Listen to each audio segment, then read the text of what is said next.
Alright, what's going on, guys? This is Maury from the Erie Better Beer Bureau. I thought I'd do a solo review tonight.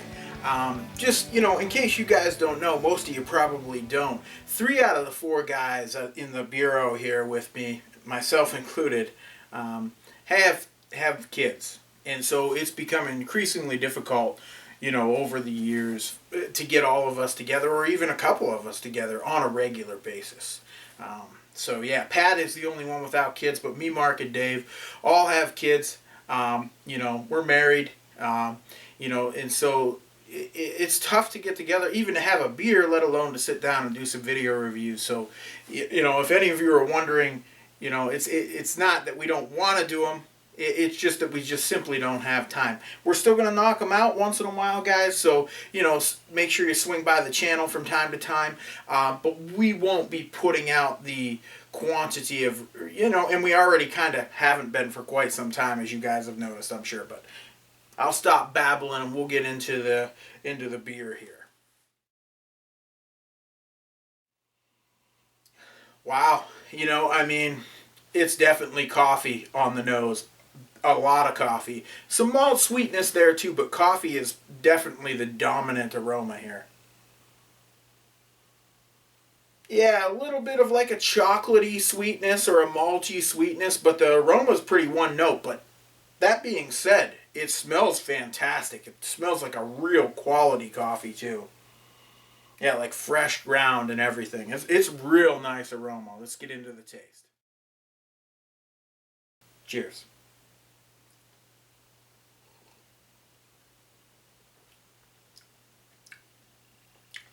Wow.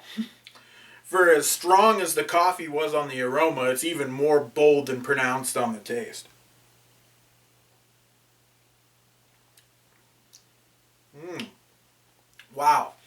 But even though the coffee's really bold, it's also real smooth. You get a hint of that coffee bitterness, but you don't get some long, drawn out, super oily bitterness. And I mean, the head lasts pretty well on this too, which I think is absolutely fantastic. So yeah, man, I mean, this is treating me right.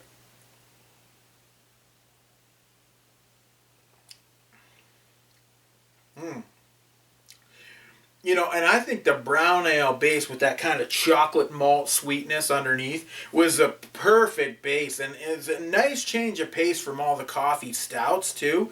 The brown ale still adds something, but it's different. It's different than all these coffee stouts out there, and I like it quite a bit.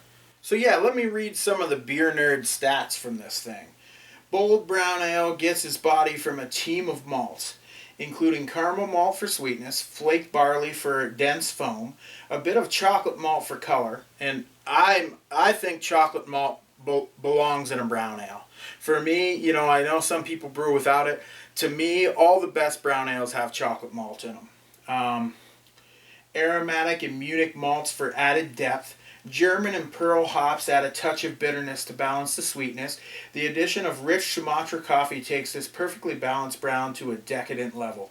Bottled on 4/19/16, so it's not even a month old yet, and it's drinking like it's fresh. It's very tasty. My buddy Brandon told me that